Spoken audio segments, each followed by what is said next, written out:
ल अब 3.4 मा पुग्यौं हामी मेटेरियल्स को इन्भेन्टरी बेसिक्स यसबाट अलिकति थ्योरी बुझ्दै न्यूमेरिकल गर्दै जानुपर्छ मेटेरियल्स को इन्भेन्टरी को बेसिक्स कुराहरुको बारेमा चाहिँ हामीले ब्याचलर लेभलमा जान्नुपर्छ डिटेलमा जान्नु पर्यो भने त अघिको जस्तै भेन्डर रेटिङ र इभ्यालुएसन को हामीले न्यूमेरिकलै गर्छौं मास्टर्समा सीएम पढ्नुभयो भने इन्भेन्टरीलाई पनि त्यहाँ पनि पढ्नुहुन्छ कन्स्ट्रक्सन प्रोजेक्ट म्यानेजमेन्टमा र फाइनान्शियल म्यानेजमेन्ट भित्र बसेर है सो इन्भेन्टरी को बेसिक्स भन्ने कुराले चाहिँ हामीले के बुझाउन खोजिरहेछ त भन्दा सिलेबस वाइज चाहिँ मेटेरियल्स को इन्भेन्टरी किन गर्नुपर्छ इन्भेन्टरी मेन्टेन गर्नु पछाडीको अब्जेक्टिभ के हुन्छ र त्यो इन्भेन्टरी सँग एसोसिएटेड भएर आउने कस्टहरु के हो र हामीले इकोनोमिक अर्डर क्वान्टिटी कसरी मेन्टेन गर्ने भनेको कति सामान माग्दाखेरि चाहिँ हाम्रो स्टोरेजमा राख्दाखेरि इन्भेन्टरी कस्ट चाहिँ एज मिनिमम एज पोसिबल हुन्छ त भन्ने कुरा चाहिँ इन्भेन्टरीसँग रिलेटेड कुराहरु हुन् त्यही भएर थोरै पहिला थ्योरिटिकल कुराहरु गरौँ अनि त्यसपछि हामी यसको चाहिँ एक्जाम्पल्स र न्यूमेरिकलमा जान्छौं पहिला हामीलाई डेफिनेसन बुझ्नु जरुरी भयो इन्भेन्टरी भनेको के हो भनेर अब इन्भेन्टरीलाई हामीले बुझ्ने क्रममा चाहिँ कसरी बुझ्न पर्छ त भन्दाखेरि कुनै पनि स्टकमा भएको सामानको कुनै एउटा स्पेसिफिक पोइन्ट अफ टाइममा त्यसको कस्ट कति हो भनेर चाहिँ हिसाब गर्छौं भने त्यो भनेको इन्भेन्टरी हो भनेर भन्छ इन्भेन्टरी को अर्थ हामीलाई अर्को हिसाबमा पनि किन चाहिन्छ त भन्दाखेरि इन्भेन्टरी को स्टडी गरिसकेपछि हाम्रो साइटमा रेगुलरली अथवा डेली बेसिसमा कति चाहिँ डिमान्ड भइरहेछ कन्स्ट्रक्सन मेटेरियल्स र त्यसलाई चाहिँ सप्लाई गर्नलाई हाम्रो स्टोर चाहिँ सक्षम छ कि छैन त हाम्रो साइटमा डेली बेसिसमा एउटा एक्जाम्पलको लागि डेली बेसिस भने मैले हाम्रो साइटमा डेली बेसिसमा कति मेटेरियल्स को चाहिँ डिमान्ड भइरहेछ खपतको लागि र त्यो डिमान्ड गरे अनुसारको चाहिँ स्टोरमा साइटको स्टोरले त्यसलाई सप्लाई गर्न सक्छ कि सक्दैन त्यो कुरा भनेको इन्भेन्टरीले चाहिँ बताउन सक्छ सो डेफिनेसन वाइज चाहिँ इन्भेन्टरीले बुझाउन खोजेको के हो भने it implies the cost of materials in stock at a given time कुनै एउटा गिवन पोइन्ट अफ टाइममा स्टकमा भएको मेटेरियल्सको कस्टलाई झल्काउँछ इन्भेन्टरी भनेको त्यो इन्भेन्टरीले हामीलाई डिमान्ड र सप्लाईको कुसनको काम गर्छ इन्भेन्टरी हेरेर हामीले डिमान्ड र सप्लाईलाई चाहिँ व्यवस्थापन गर्न सक्छौं या त्यसलाई चाहिँ कम्प्लायन्स गराउन सक्छौं भन्ने कुरा चाहिँ इन्भेन्टरीले भन्छ थाहा छ मलाई स्टिल बुझ्नु भएको छैन तपाईहरुले विस्तारै बुझ्नुहुन्छ है अब इन्भेन्टरी किन चाहिँ गर्न जरुरी छ भन्यो भने हामीले कन्स्ट्रक्सन साइटलाई सम्झ्यौं त साथी एकछिन जुनसुकै कन्स्ट्रक्सन साइट सुरुमा स्टार्ट गर्ने बेलामा स्टकमा सामान हुँदैन जेरो स्टक हो कुनै पनि सामान हुँदैन कुनै पनि निर्माण सामग्री सुरुवातमा हुँदैन र त्यसैगरी सरप्लस भएका मेटेरियल्सहरु र लेफ्ट आउट्सहरुलाई चाहिँ हामीले डिस्पोज गर्ने हो भने कन्स्ट्रक्सनको काम सकेपछि पनि स्टकमा सामान जेरो नै हुने हो भनेपछि स्टार्ट गर्नु बेलामा जेरो स्टक र प्रोजेक्ट कम्प्लिसन भइसकेपछि पनि आइडियली जेरो स्टकै हुने हो नि त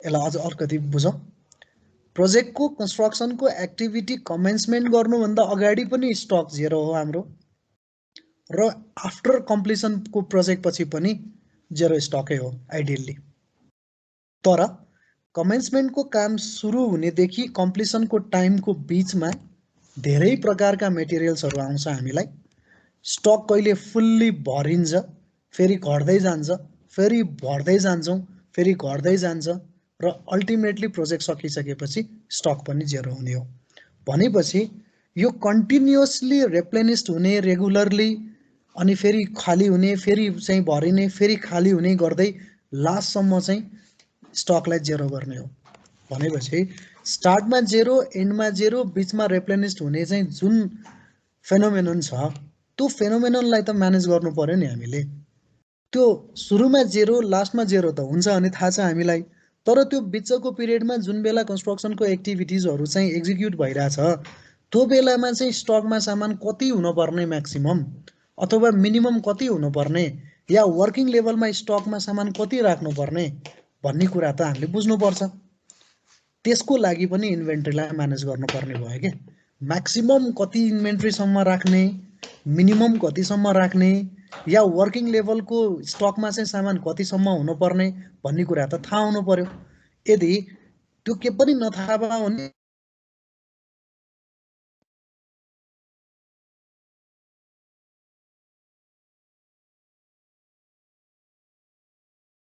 गर्दैन। यसको स्टकलाई चाहिँ सधैँ अप्टिमाइज गर्नको लागि इन्भेन्ट्रीको प्लानिङ गर्नु जरुरी हुन्छ भनेर चाहिँ ब्याकग्राउन्डले भन्छ। अब त्यसो भए इन्भेन्ट्री म्यानेजमेन्ट भनेको चाहिँ के हो त हेर्ने हो भने इन्भेन्ट्री गुड्ससँग या मेटेरियलसँग रिलेटेड छ। त्यो भनेको एउटा स्पेसिफिक पोइन्ट अफ टाइममा कस्ट चाहिँ त्यसले झल्काउँछ भनिरहेको छु मैले। इन्भेन्ट्री म्यानेजमेन्ट भनेको चाहिँ एउटा यस्तो टेक्निक हो जुन टेक्निकको कारणले गर्दा अघि मैले भने नि त्यो बिचको पिरियडमा कति चाहिँ गुड्स राख्ने त, कुनै आइटम साह्रै धेरै होला जुन चाहिँ आइटम त्यो बेलामा चाहिएकै छैन, तर जुन बेला चाहिएको छ त्यो आइटम चाहिँ पुगेकै छैन, त्यस्तो पनि त हुनसक्छ नि। मेटेरियल्स कसरी स्टकिङ गर्ने भन्दाखेरि जुन चाहिन्छ सुरुवातदेखि जम्मै भरेर जाने पनि त होइन होला नि। कति मेटेरियल्सहरू हामीलाई फेरि त्यसको आफ्नै चाहिँ क्वालिटीको कारणले गर्दा त्यो चाहिँ बिस्तारै अब्सोलिट हुँदै जान सक्छ, डेटोरेट हुँदै जान सक्छ। हामीलाई डिमान्ड कुन मेटेरियल्सको छ र स्टकमा सामान कुन हुनुपर्छ भन्ने कुरा त रिलेट गर्नुपर्ने भयो। भनेपछि त्यो सबै कुराहरू भनेको इन्भेन्ट्री म्यानेजमेन्टसँग रिलेटेड कुरा हो भन्ने बुझ्नु पर्यो। सो सिम्पल सेन्समा कुनै पनि इन्भेन्ट्री म्यानेजमेन्ट भन्यो भने अघि न परेको जुन प्रब्लम थियो नि हामीलाई, सुरुमा जेरो लास्टमा जेरो बिचमा चाहिँ भरिन्छ भनेको छौँ। कति भरिन्छ त, कति राख्ने त स्टोरमा सामान हो, त्यो कति राख्ने भन्ने कुराको लागि व्यवस्थापन गर्नुपर्ने हो। त्यो व्यवस्थापन भनेको चाहिँ इन्भेन्ट्री म्यानेजमेन्टबाट चाहिँ थाहा हुन्छ भन्ने कुरा हो। So inventory management is not other than a technique to maintain the optimal level of stock of goods. स्टोरमा सामान धेरै पनि राख्ने होइन, थोरै पनि राख्ने होइन। धेरै राख्दा ठाउँ कन्स्ट्रेन्ट होला हामीसँग, थोरै राख्दा डिमान्ड पुर्याउन नसकेला। भनेपछि कति राख्ने त हो, त्यो कति राख्ने भन्ने कुरा चाहिँ इन्भेन्ट्रीको म्यानेजमेन्टले सिकाउँछ भनेर भन्छ हामीलाई। र एउटा यस्तो टेक्निक हो जसले चाहिँ जति चाहिन्छ त्यति मात्रै राख्ने, त्यसमा अर्थात् राइट क्वान्टिटी जति चाहिएको छ त्यति राइट क्वान्टिटीलाई स्टकिङ गर्न सक्ने चाहिँ तरिका के हो त भन्दा त्यो चाहिँ इन्भेन्ट्री म्यानेजमेन्ट हो भन्ने कुराहरू बुझ्नु पर्यो। सो एफिसिएन्ट इन्भेन्ट्री म्यानेजमेन्टले चाहिँ हामीलाई ओभरअलमा के कुरा सिकाउँछ भने सरी के सामान चाहिन्छ, कसरी त्यसलाई खरिद गर्ने या पर्चेस गर्ने, कुन ठाउँबाट पर्चेस गर्ने, कहाँ स्टोर गर्ने या स्टकिङ गर्ने, त्यो सबै कुरा लेख्छ। त्यो सबै कुराको बारेमा चाहिँ इन्भेन्ट्री म्यानेजमेन्टले भन्छ। यो गर्न किन परिरहेछ त भन्दा हामीलाई कुनै पनि कन्स्ट्रक्सन साइटमा ओभर स्टकिङ मेटेरियल्सहरू तपाईँले चाहिने भन्दा धेरै मेटेरियल्स राख्नुभयो भने त्यसको प्रयोग त कम भइरहेछ। सो त्यो प्रयोग नभएसम्म तपाईँले स्टकमा राखेको सामानले त भाडा खान्छ होला, त्यसले चाहिँ ह्यान्डलिङको कस्ट लाग्छ होला, त्यसलाई हेर्नलाई सिक्युरिटीको छुट्टै पैसा राख्नुपर्छ होला, या तपाईँको अपरेसनको कस्ट त बढ्छ। ओभर स्टकिङ गर्दा पनि ठिक होइन। भने चाहिने भन्दा कम राखिदिनु भयो भने पनि डिमान्ड गरे अनुसारको साइटमा जति प्रोडक्सन भयो, जति चाहिँ काम लाग्छ, साइटमा जति डिमान्ड भइरहेछ त्योभन्दा कम चाहिँ सप्लाई गरिदिनु भयो साइटबाट, स्टोरबाट, भने काम फेरि डिले हुने भयो। भनेपछि हामीलाई थोरै राखेर पनि चाहिँ त्यसको जस छैन, धेरै राखे पनि जस छैन। सो ठ्याक्क कति राख्ने त भन्यो भने चाहिँ हो, ठ्याक्क कति राख्ने भनेको चाहिँ इन्भेन्ट्री म्यानेजमेन्टले सिकाउँछ भनेर भन्छ। So inventory management is a technique to maintain the optimal level of stock of goods भनेर सम्झिनु पर्यो है। अब इन्भेन्ट्री के को हुन्छ त, वाट इज इन्भेन्ट्री भन्यो भने इन्भेन्ट्री भन्ने शब्दहरू हामीले बुझ्दाखेरि त्यो भनेको कन्स्ट्रक्सन मेटेरियल्सको हुन्छ, इक्विपमेन्टको हुन्छ, वर्क इन प्रोग्रेसहरू हुनसक्छ, र त्यसै गरी फिनिस गुड्सहरू जे पनि हुनसक्छ। इन्भेन्ट्री मेन्टेन गर्ने हो भने इभन इन्भेन्ट्री क्यासको पनि इन्भेन्ट्री हुन्छ, इक्विपमेन्टको इन्भेन्ट्री हुन्छ होइन। सबै चिज जुन चाहिँ इन्भेन्ट्री म्यानेज गर्न सकिने खालका चाहिँ चिजहरू छन् ती सबै चाहिँ इन्भेन्ट्रीको रूपमा चाहिँ हामीले व्याख्या गर्नुपर्ने हुन्छ। सो अहिले चाहिँ यहाँ मेटेरियल प्लानिङभित्र पढिरहेको कारणले गर्दा हामीले मेटेरियल्सको इन्भेन्ट्री हो भनेर बुझ्दाखेरि चाहिँ सजिलो हुन्छ। अब जाउँ हामी इन्भेन्ट्रीको कस्टमा। कुनै पनि इन्भेन्ट्रीले कस्ट लिन्छ। कस्ट कसरी लिन्छ? मेटेरियल हो भने त्यसको पर्चेस प्राइसमा पनि कस्ट जाने भयो। मेटेरियलको पर्चेस प्राइस मात्र प्राइस होइन, cost associated with the per unit price of the materials मात्रै चाहिँ मेटेरियलको कस्टभित्र आउने होइन। त्यो मेटेरियल्सलाई हामीले अर्डर गरेर सर्टेन ठाउँबाट माग्नुपर्छ, ट्रान्सपोर्टेसन गरेर लिएर आउनुपर्छ, लोडिङ अनलोडिङ गर्नुपर्छ, त्यसलाई स्टोरमा ल्याएर राख्नुपर्छ, स्टोरमा राखे बापतको स्टोरको पैसा लाग्छ, त्यसमा सेक्युरिटीको पैसा लाग्न सक्छ, इन्सुरेन्सको पैसा लाग्न सक्छ, यति धेरै कस्ट एसोसिएटेड हुन्छ नि, त्यो सबै चाहिँ इन्भेन्ट्रीको कस्टमा गएर जोडिन्छ। त्यही भएर कुनै पनि स्टकमा भएको सामानको कस्ट चाहिँ कुनै गिभन पोइन्ट अफ टाइममा भनेको चिजलाई इन्भेन्ट्री भन्छौँ भन्ने कुरामा चाहिँ मेटेरियलको प्राइसलाई मात्र भनेर हो भनेर बुझ्नु भएन कि। मेटेरियलको प्राइस भनेको त मेटेरियलसँग एसोसिएटेड भएर आएकै हुन्छ, तर त्यो बाहेकका पनि इन्भेन्ट्री जुन चाहिँ मेटेरियललाई हामीले मेन्टेन गरेर राख्नुपर्ने छ त्यसको कस्ट चाहिँ एसोसिएटेड भएर बसेको हुन्छ। हो त्यस्तो खालको कस्टहरू चाहिँ के हुन्छ भनेर हामीले हेर्ने हो भने इन्भेन्ट्रीसँग एसोसिएटेड भएका कस्टहरू चाहिँ बेसिकली दुई किसिमको हुन्छ। एउटा इन्भेन्ट्रीलाई अर्डरिङ गर्न लाग्ने कस्ट र अर्को चाहिँ इन्भेन्ट्रीलाई क्यारिङ गरे बापत या होल्डिङ गरे बापत लाग्ने कस्ट। यो दुईटा कस्ट हो। पहिला इन्भेन्ट्रीको अर्डरिङको कस्ट के हो भन्ने कुरा बुझौँ। कुनै पनि इन्भेन्ट्रीलाई तपाईले कस्ट अफ प्लेसिङ र रिसिभिङ एन्ड अर्डर गर्दाखेरि लाग्ने पैसाहरू भनेको इन्भेन्ट्री हामीले प्लेस गर्यौं, पर्चेज अर्डर प्लेस गर्यौं र त्यो पर्चेज अर्डरलाई प्लेस गरिसकेपछि रिसिभ गर्ने बेलासम्म लाग्ने पैसाहरू जे जति छ त्यो सबै चाहिँ cost of placing and receiving and order भनेर भन्न सक्छौँ हामीले। त्यो अर्थात् इन्भेन्ट्रीको अर्डरिङ कस्ट हो भनेर बुझ्नु पर्यो। त्यो कस्ट हामीले केमा चार्ज गर्छौँ त भन्यो भने त्यो कस्ट चाहिँ पर अर्डरमा चार्ज गर्छौँ हामीले। एक पटक अर्डर गर्दा कति पैसा लाग्छ त्यसमा चार्ज गर्छौँ। अब अर्डरिङ कस्टमा चाहिँ के कस्टहरू आउँछ त भनेर हेर्यो भने अर्डरिङ कस्टभित्र तपाईँले गर्ने कम्युनिकेसनको कस्ट, काहीँ भन्सारबाट चाहिँ त्यसलाई छुटाएर ल्याउनको लागि चाहिँ कुनै ड्युटी लाग्न सक्छ त्यो चार्ज पनि त्यसैमा पर्यो। लेबर कस्ट फर लोडिङ र अनलोडिङ गर्ने चाहिँ लोडिङ र अनलोडिङमा लागेको खर्च पनि त्यसमा आयो। त्यसै गरी ट्रान्सपोर्टेसन त्यसलाई ढुवानी गरेर लिएर आउने पैसा पनि त्यसैमा लाग्यो। सो यसमा चाहिँ पर्चेज प्राइस भनेर हामीले हेर्नु जरुरी छैन है।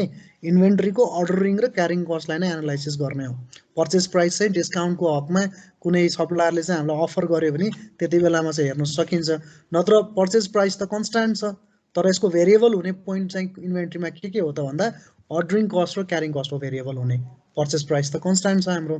त्यो इन्भेन्ट्रीको एसोसिएटेड भएको कस्ट मध्येको एउटा कस्ट भनेको अर्डरिङ कस्ट हो भन्ने कुरा बुझ्नु पर्यो। अर्डरिङ कस्ट भनेको कुनै पनि इन्भेन्ट्रीलाई अर्डर प्लेस गर्नु पर्यो र प्लेस गरिसकेपछि रिसिभ नगरेसम्मको कस्टहरू या प्लेसिङ र रिसिभिङ गर्ने चाहिँ अर्डर प्लेस र रिसिभ गर्ने बेलामा लाग्ने पैसा चाहिँ इन्भेन्ट्रीको अर्डरिङ कस्ट हो भनेर बुझ्नु पर्यो। यो चाहिँ पर अर्डरमा हामीले चार्ज गर्छौँ, पर अर्डरमा। र यसमा चाहिँ के कस्टहरू एसोसिएटेड भएर आउँछ त या जोडिएर आउँछ भन्दाखेरि अर्डरिङ कस्टका चाहिँ प्रकारहरू के हुन् त भन्दा कम्युनिकेसनको कस्ट हो, कस्टम र ड्युटी चार्जेस हो, त्यसै गरी labour cost for loading and unloading हो र ट्रान्सपोर्टेसन कस्ट। यी सबै कुराहरू चाहिँ इन्भेन्ट्रीको अर्डरिङ कस्टमा पर्छ। त्यही कारणले कुनै पनि प्रोजेक्टमा total ordering cost of inventory भन्यो भने नम्बर अफ अर्डर कतिवटा हामीले अर्डर प्लेस गर्यौँ नम्बर इन्टु एकपटक अर्डर प्लेस गर्दाखेरि कति पैसा खर्च गर्यौँ ordering cost per order. Total ordering cost TOC is equals to number of order into ordering cost per order. यो चाहिँ सार्नु होला साथीहरूले। TOC is equals to N into हो। अब नम्बर अफ अर्डर कसरी आइडेन्टिफाई गर्ने त भन्यो भने नम्बर अफ अर्डरलाई चाहिँ हामीले टोटल हामीलाई चाहिने क्वान्टिटी कति हो त्यो प्रोजेक्ट पिरियडभरिलाई total annual requirements or total requirements, यदि वार्षिक हेर्दै हुनुहुन्छ भने एनुअल रिक्वायरमेन्ट्स भयो। टोटल एनुअल रिक्वायरमेन्ट्स कति हो त्यो पनि क्वान्टिटी नै हो, डिभाइडेड बाई एकपटक अर्डर गर्दा कति क्वान्टिटी अर्डर गर्नुभयो ordering quantity, where number of order N is equals to total requirements A divided by ordering quantity Q, A divide by Q, N is equals to A divided by Q. त्यो गरियो भने हाम्रो टिओसी भनेको के भयो त भन्दाखेरि टिओसी अब ए डिभाइड बाई क्यू इन्टु ओ भयो। टिओसी भनेको ए डिभाइड बाई क्यू इन्टु ओ भनेर बुझ्नु पर्यो।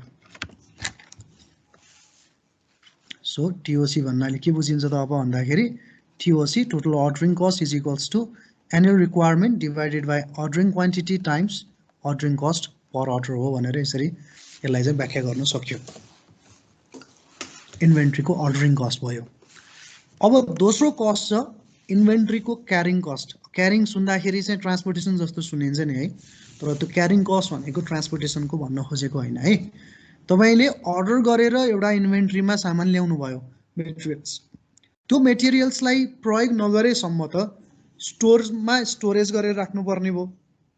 स्टोरमा स्टोरेज गर्नलाई पनि त त्यसले नि कस्ट त फेच गर्छ नि।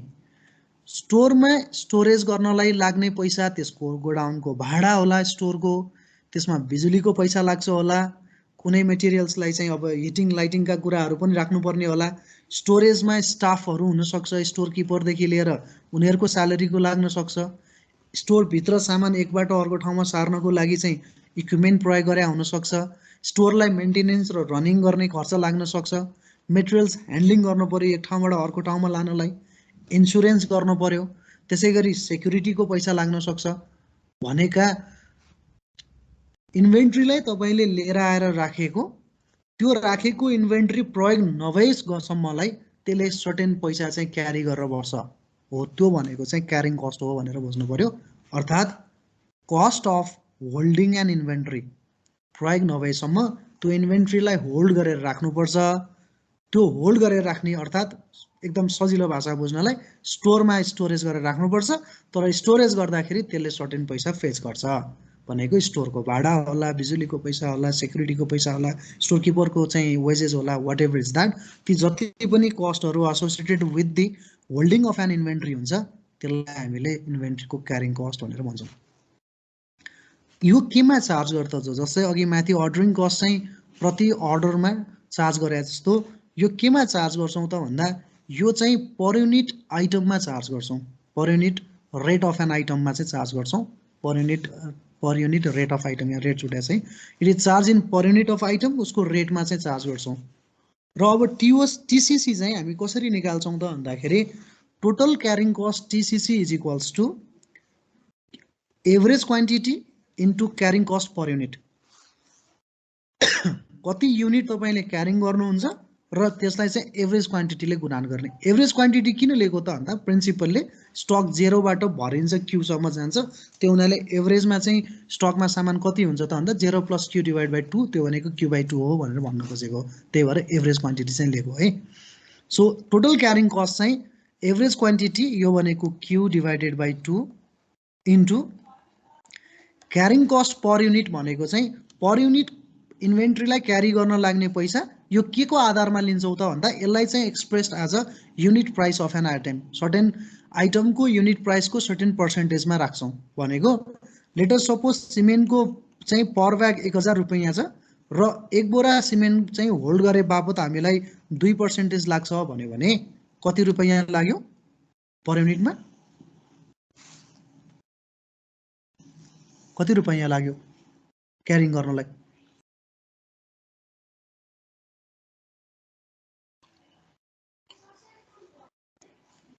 सबजना निधाए क्या?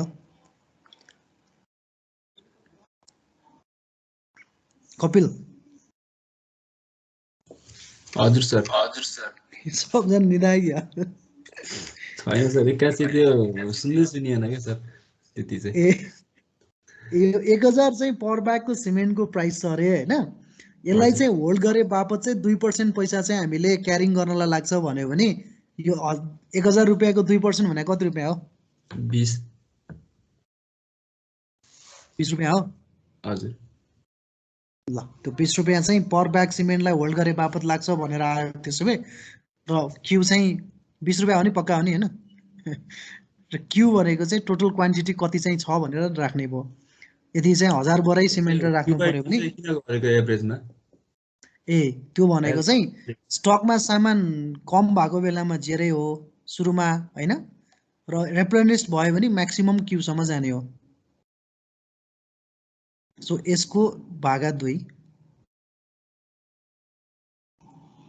बुझेनौ? हजुर बुझे सर। स्टोरमा सामान नहुँदाखेरि 0 हो सुरुमा, र त्यसको भरिँदै जाँदाखेरि चाहिँ म्याक्सिमम क्यूसम्म जाने हो।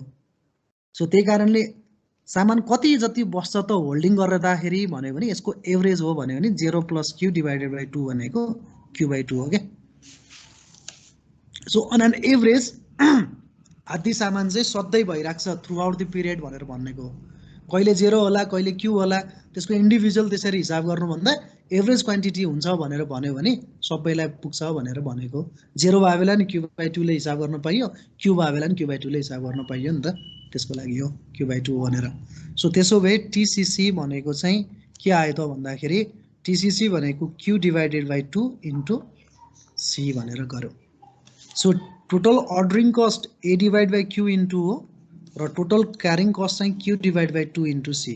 यसरी दुईटा कस्ट चाहिँ छुट्टा छुट्टै कस्टहरू इन्भेन्ट्री कस्टसँग एसोसिएटेड भएका कस्टहरू हुन् भनेर बुझ्नु पर्यो।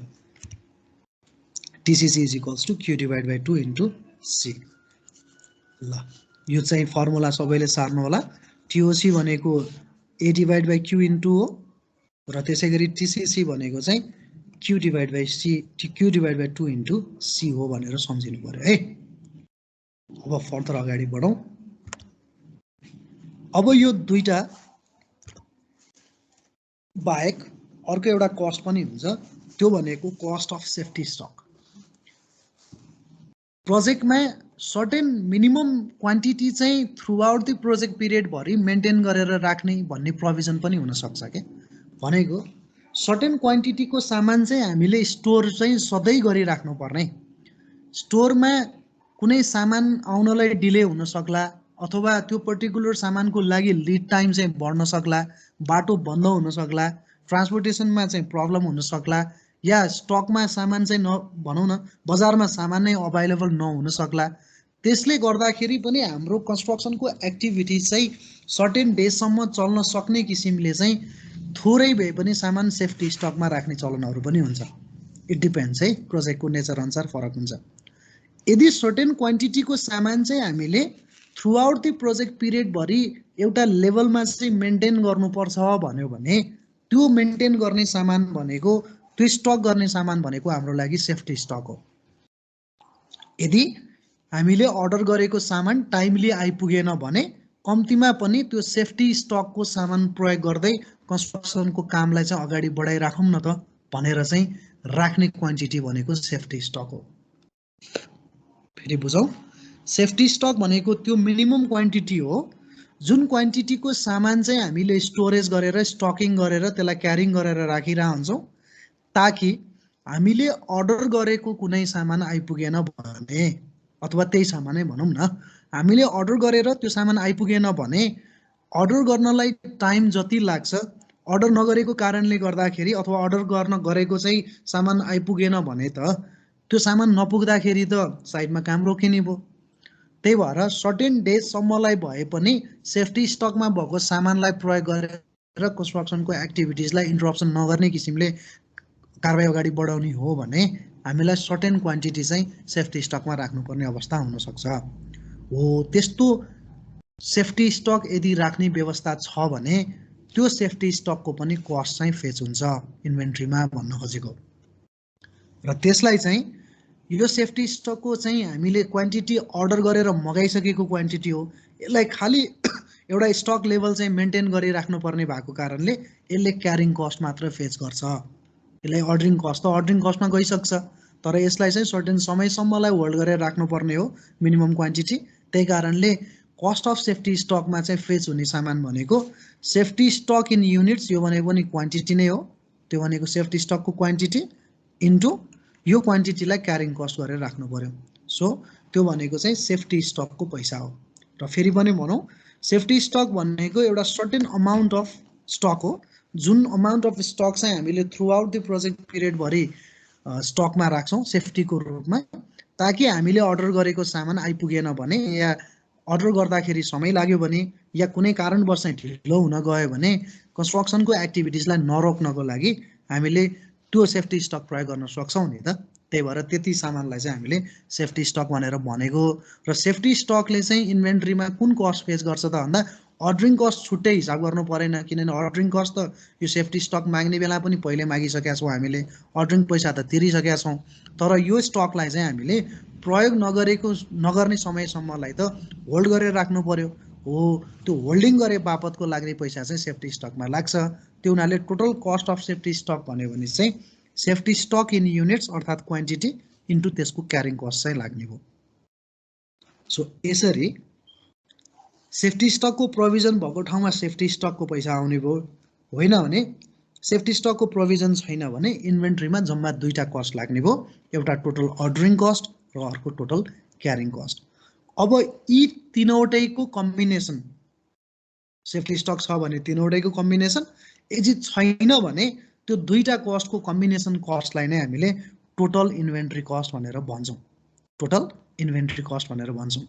So total inventory cost is equals to total ordering cost plus total carrying cost plus यदि सेफ्टी स्टक छ भने total cost of safety stock. यसलाई इलाबोरेट गरौँ। टोटल अर्डरिङ कस्ट भन्नाले annual requirement divided by ordering quantity into cost per order plus average quantity into carrying cost plus safety स्टकको quantity into carrying cost. Total ordering cost is equals to total inventory cost is equals to total ordering cost plus total carrying cost plus total cost of safety stock, which can be elaborated as total ordering cost is equals to annual requirement divided by ordering quantity into cost per order plus average quantity into carrying cost plus quantity in safety stock times carrying cost। यसरी चाहिँ elaborate गर्न सक्छौं total inventory cost। यहाँसम्म आइपुग्दाखेरि हामीले 3-4वटा टर्मिनोलोजिस र त्यसको एक्सप्रेसन्सहरू पनि सम्झ्यौँ। यो एक्सप्रेसन्सहरूलाई कपी गर्नुहोस्, अहिले हिसाब गर्नलाई काम लाग्छ।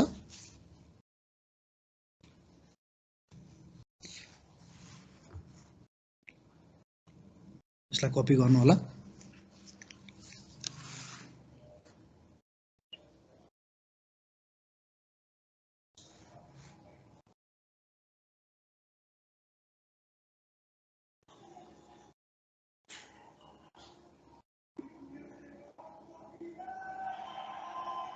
कपी भयो?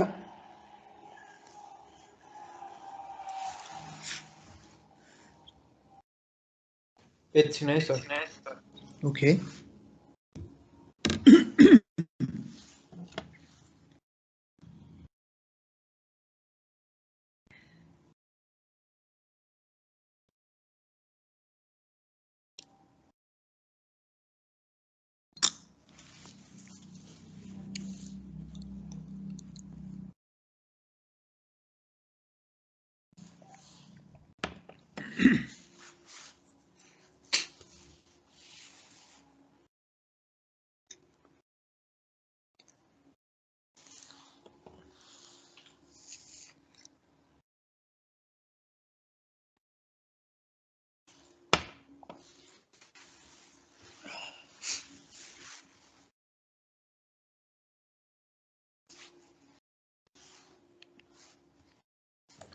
भयो सर। Okay, so further जाऊँ।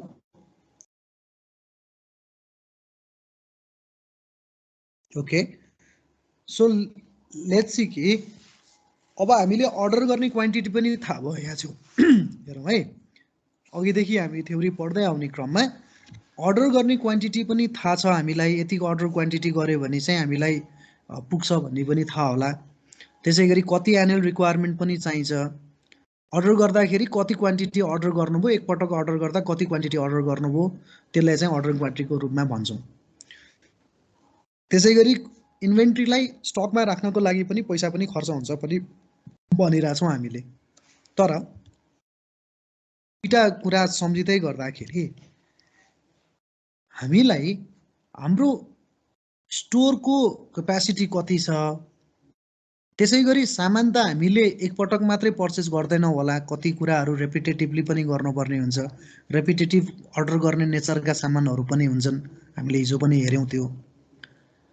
त्यसो भए अर्डर गर्ने क्वान्टिटी क्यू छ नि, जुन अर्डर गर्ने क्वान्टिटी क्यू छ, यो क्यू चाहिँ कति क्वान्टिटी भयो भने नेपालीमै लेखौँ, कति क्वान्टिटी चाहिँ क्यू त कति त, जस्तै सिमेन्ट हामीलाई प्रयोग गर्नुपर्ने छ 1500 ब्याग्स, अस्तिकै कुरा गरौँ न, हामीले खरिद गर्न सक्ने 50 ब्याग पनि हुनसक्छ, 100 ब्याग पनि हुनसक्छ, 150 ब्याग पनि हुनसक्छ, या 200 ब्याग पनि हुनसक्छ।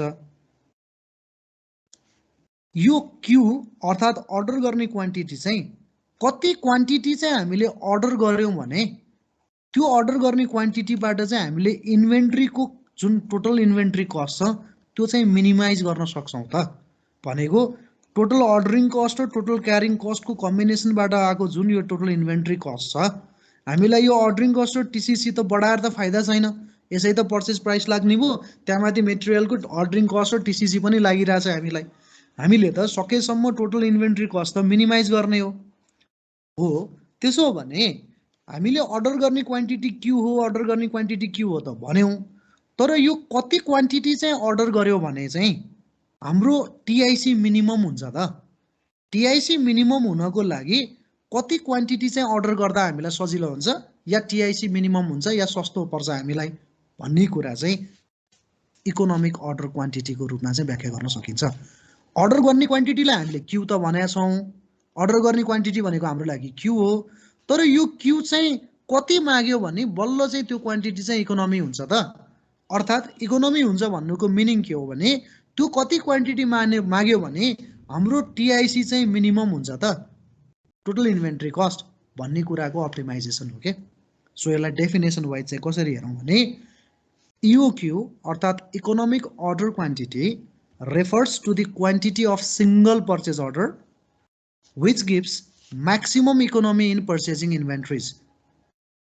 It is also known as reordering quantity. हामीले अर्को भाषामा भन्दा हरेक पटक रिअर्डर गर्ने भनेको इओक्यूबाट गर्दाखेरि मिनिमम चाहिँ टिआइसी मेन्टेन हुन्छ भनेर भनेको।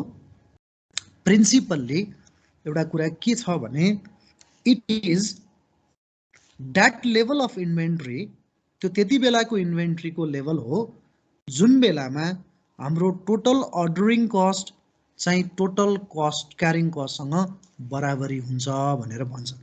अर्थात् जुन बेला हाम्रो टिआइसी इज इक्वल्स टु टिसिसी हुन्छ नि, यो भनेको के टिओसी बराबर चाहिँ टिसिसी हुन्छ नि, त्यति बेलाको चाहिँ क्वान्टिटी भनेको इकोनोमिक अर्डर क्वान्टिटी हो।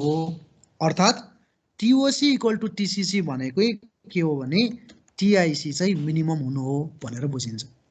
किन भन्दाखेरि अहिले हामी योभन्दा पछाडिको ग्राफमा हेर्छौँ, टिओसीको एउटा ग्राफको नेचर छ, टिसिसीको अर्को ग्राफको नेचर छ, त्यसबाट चाहिँ टोटल इन्भेन्ट्री कस्टको अर्को ग्राफको नेचर हुन्छ, जस्तै अस्ति डाइरेक्ट कस्ट इन्डाइरेक्ट कस्ट अनि टोटल कस्ट जस्तै हो। त्यो कुरालाई चाहिँ हेर्नुपर्छ है। सो पहिला अलिकति थ्योरिटिकल कुरा बुझ्दै गरौँ त। इकोनोमिक अर्डर क्वान्टिटी भनेको त्यो त्यस्तो सिङ्गल पर्चेज अर्डर हो जसले चाहिँ इन्भेन्ट्रीको पर्चेजिङ गर्दा हामीलाई म्याक्सिमम इकोनोमी दिन्छ। अर्थात् त्यो त्यति बेलाको लेभल अफ इन्भेन्ट्री मेन्टेन गर्न यसले हिसाब गर्न सिकाउँछ कि हामीलाई जति बेलामा चाहिँ अर्डरिङ कस्ट चाहिँ टोटल क्यारिङ कस्टसँग बराबरी हुन्छ। अर्थात् त्यो अर्डरिङ कस्ट र टोटल क्यारिङ कस्ट चाहिँ बराबरी हुन्छ भन्नेको अर्थ चाहिँ हाम्रो लागि स्टकमा लेभल चाहिँ अप्टिमम हुन्छ भनेर भन्छ यसले। So EOQ is that quantity at which TIC is minimum as far as possible. त्यो TIC minimum हुनको लागि चाहिँ यो इक्वेसनमा TIC is equals to जुन TOC plus TCC छ नि, यो इक्वेसनमा A divided by Q into O plus Q divided by 2 into C मा यो इक्वेसनमा TIC minimum हुने भनेको TOC र TCC बराबरी भयो भने मिनिमाइज हुन्छ भनेर भन्न सकिन्छ। टिआइसी मिनिमम त्यति बेला मात्रै हुन्छ जब टिओसी बराबरी टिसिसी हुन्छ भनेर भनेको। मैले भनेको कुरा विश्वास नगर्ने तपाईहरुले डेरिभेटिभ गरेर पनि हेर्नुस् है। अहिले म भन्न त मैले एल्जेब्रिक एक्सप्रेसनबाट सिकाउँछु यहाँ, तर डेरिभेटिभ गरेर हेर्नुभयो भने पनि त्यो भ्यालु चाहिँ त्यति नै आउँछ। पहिला अब यो भनेका कुरालाई मैले मेट्दै फेरि एकचोटि चाहिँ दोहोऱ्याउँछु। इकोनोमिक अर्डर क्वान्टिटी भनेको त्यो लेभल अफ क्वान्टिटी हो जुन बेलामा चाहिँ स्टकमा सामान अप्टिमम गर्नलाई मद्दत गर्छ। त्यो भनेको टिआइसीलाई मिनिमम राख्नलाई मद्दत गर्छ। तर अर्को भाषामा भन्दा टिआइसी मिनिमम त्यति बेला मात्रै हुन्छ जुन बेला टिसिसी छ टिओसी सँग बराबरी हुन्छ। अब एकचोटि एल्जेब्रिक इक्वेसनबाट निकालौँ न। तपाईहरुले टिओसी र टिसिसी लाई बराबरी गरेर Q को भ्यालु सल्भ गर्नुस् त। TOC is equals to TCC लाई TOC भनेको A divided by Q into O र TCC भनेको Q divided by 2 into C। यहाँ गरेर Q को भ्यालु निकाल्नुस् त कति आउँछ।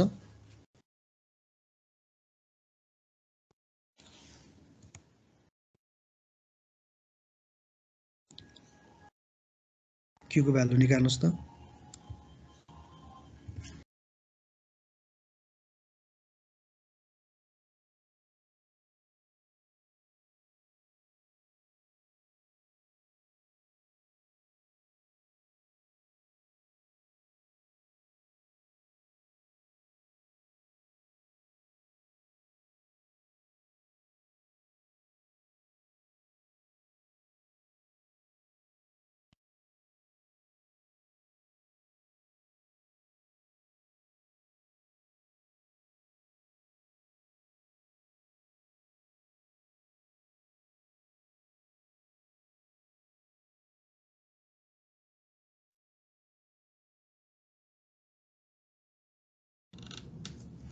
कति आयो एक्सप्रेसनबाट।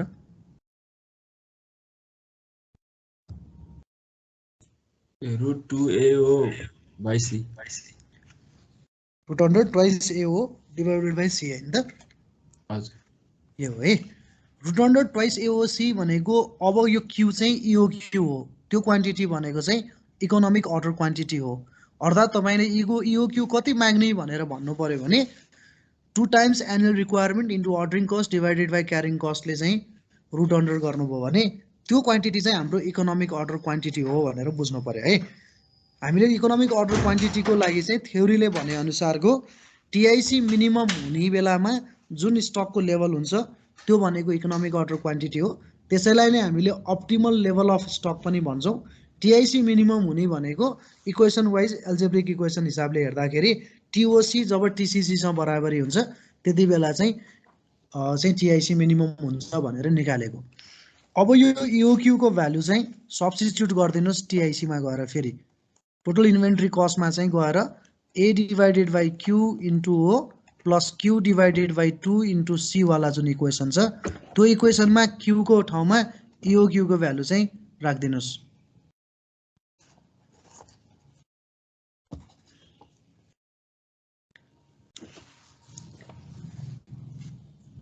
TIC भनेको A divide by Q into O plus Q divide by 2 into C वाला जुन फर्मुला छ त्यो फर्मुलामा Q को भ्यालु चाहिँ EOQ ले रिप्लेस गर्नुस् र निकाल्नुस् TIC को भ्यालु कति आउँछ।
√2AOC आएछ।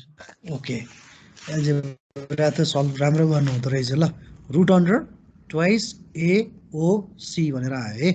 So total inventory cost for EOQ भनेको चाहिँ रुट अन्डर ट्वाइस AOC हो भनेर भनेको। मैले अहिले EOQ निकाल्नको लागि पहिला फर्मुलाहरू एल्जेब्रिक अप्रोच चाहिँ सिकाएको साथीहरूलाई। कसैले डेरिभेटिभ गरेर निकाल्दिनुस् त। जुन टिआइसी को value A divide by Q into हो plus Q divide by 2 into C छ नि भनेको टिआइसी को फर्मुलामा त्यो derivative with respect to Q गर्नुहोस् त त्यसको तपाईँहरूलाई थाहा छ म्याक्सिमा र मिनिमाको केसमा के हुन्छ भन्ने कुरा भनेको A divided by Q into हो plus Q divided by 2 into सीलाई यसलाई डिफ्रेन्सिएट गर्नुहोस् त with respect to Q first derivative होइन सेकेन्ड डेरिभेटिभ निकाल्नुहोस् त पहिला फर्स्ट डेरिभेटिभ निकाल्नु अनि फेरि विथ रेस्पेक्ट टु डिक्यू गर्नुहोस् त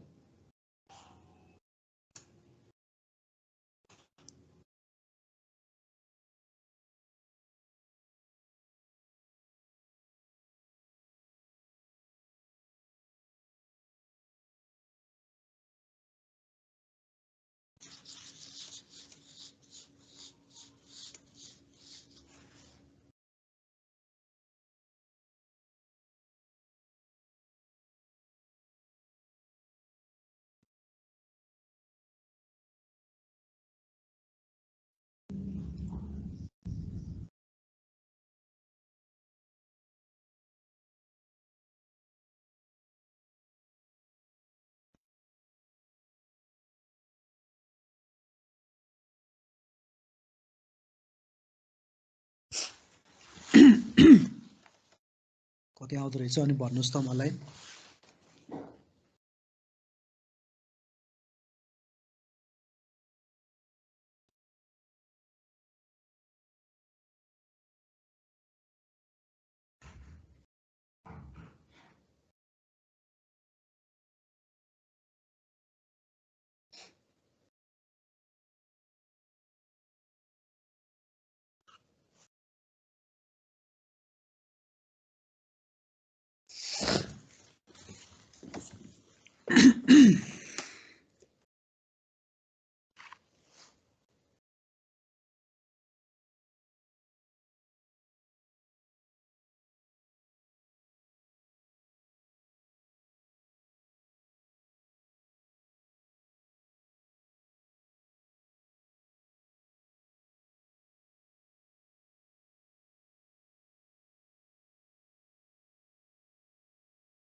कति आउँदो रहेछ गर्नुभयो खै त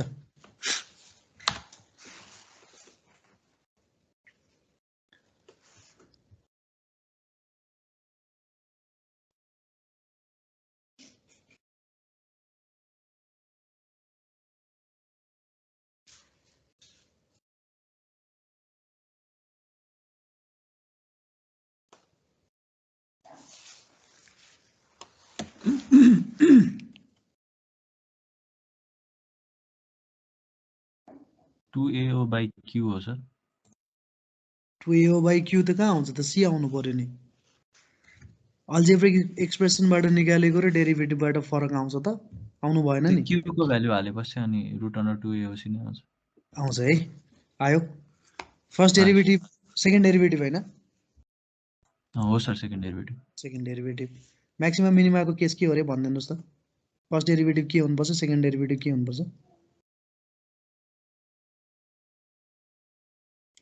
कहाँ म्याथमेटिक्स सोधेर बसेँ है मैले जस आउँछ है त्यो खैर केही छैन ल साथीहरू आउँछ भन्ने कुरा विश्वास गर्नुभयो घरको साथीले निकालिदिनु भयो सो एउटा योक्यू निकाल्ने धेरैवटा तरिका मध्येको एउटा तरिका मैले भर्खर बताएँ त्यो भनेको एल्जेब्रिक अप्रोचको थ्रुबाट जुन कुरा चाहिँ प्रिन्सिपली हामीले के बुझ्यौँ भने इकोनोमिक अर्डर क्वान्टिटी चाहिँ त्यो खालको क्वान्टिटी हो सिङ्गल प्रोसेस अर्डरमा जुन बेलामा चाहिँ स्टक लेभल चाहिँ अप्टिमम बनाउन सकिलो हुन्छ र स्टक लेभल अप्टिमम बनाउने भनेको टिआइसी चाहिँ मिनिमम बनाउने हो मिनिमम टिआइसी हुने भनेको केस भनेको टिसिसी र टिओसी बराबरी भएको केसमा भन्ने कुरा चाहिँ इकोनोमिक अर्डर क्वान्टिटीबाट आयो त्यसबाट सल्भ गर्दाखेरि के आउँछ एकचोटि डेरिभेटिभ गर्यो भने चाहिँ आउँछ होइन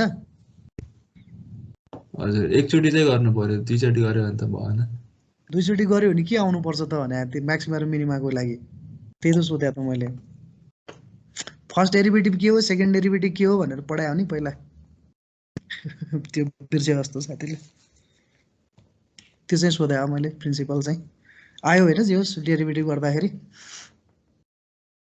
विथ रेस्पेक्ट टु क्यू गरे हो नि होइन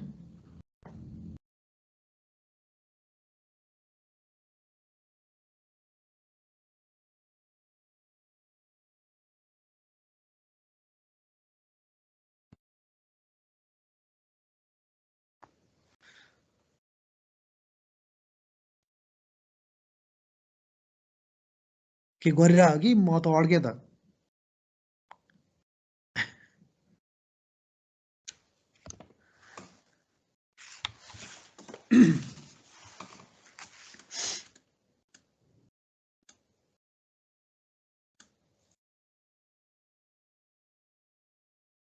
अगाडि बढौँ